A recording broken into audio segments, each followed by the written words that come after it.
Next trick we're going to show you is Takashi Boing. It's based off Boing Boing, and involves popping the yo-yo out and back into the Boing Boing that you're doing. Let me show you what this looks like real quick.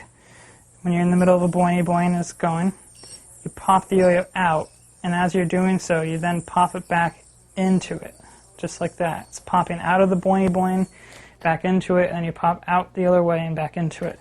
It's a really cool looking trick. It's really nice to break up a Boing Boing in the middle of it. Looks like so. One more time. Let me show you how to do it.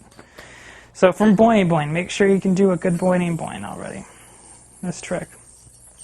What you want to do is, as it's coming over on this side, you let it out towards the left, and you just swing it over once. It goes right over your throw hand pointer, and you bring it right back into the Boing Boing like so. So just try doing that at first. Let me show you from this side.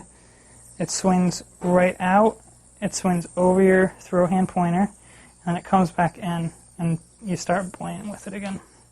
So practice that. That's the first step. Second step, once you've gotten that far, so practice that, get that going good. You're actually popping it out the same way, and you're reversing the direction, except it's going to come in through the back. Let me see if you can see this from here. We're doing the first step. The second step, it comes out the back and lands on this string.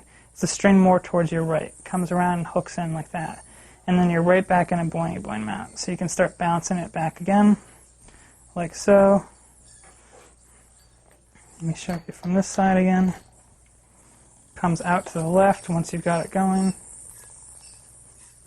Comes out to the left and comes from the back. And then you can just finish up your Boing Boing.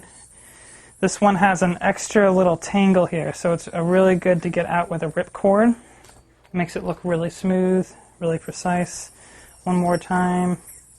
It's Takashi Boing.